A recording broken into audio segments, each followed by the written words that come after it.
公司台记台头一出时代剧《盐水大饭店》今仔日举行首映记者会。这出是以EP列岛事件做背景，改编自前农委会副主委戴锦尧的少年时代和一群好朋友积极追求民主改革故事。那电视通好想看，民众也是会当伫咧 Netflix 也个公司 Plus 会当看到。文化部长苏德也肯定这出戏，讲伊是把历史变作是影视化成果。 欢迎来到盐水大饭店。这是饭，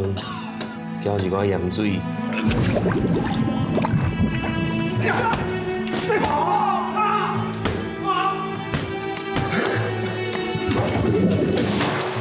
因咧甲你用的时阵，你一定要想上水的物件，上幸福的代志。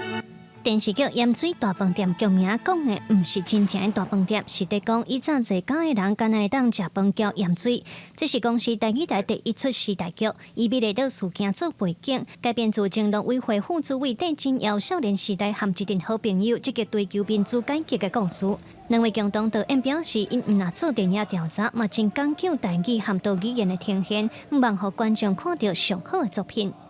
唔敢讲指标啦吼，但是我想咱是会当建立一个真高品质啊，表演好啊，技术的部门拢真好。这部戏反正有我在，一定会呈现语言的多元。这部戏里面除了台语以外，还有华语，当然少不了哈嘎发啊，就大家看的时候可以看看，欢迎大家来看。 公司台语台做这出电视剧《盐水大饭店》，毋望把台语推向主流化，为着要让愈侪人看到有一个台语作品，这出戏卖伫 Netflix 平台和公司 Plus 放送。文化部长苏提嘛肯定历史的影视化，希望国内的电视台拢会当一步一步走向深度的内容制作，拍开台湾影视产业的国际合作。长期咱拢希望讲台湾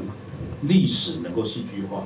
文本能够影视化，这个是很好的代表。最重要是台语能够主流化。 盐水大饭店这出电视剧自3月初3暗时8点开始，会伫咧台语台第14台放送，希望会当互大家来了解台湾的历史，看迄段民主运动上兴的年代，迄当时上苦涩的目屎和上甜的美梦。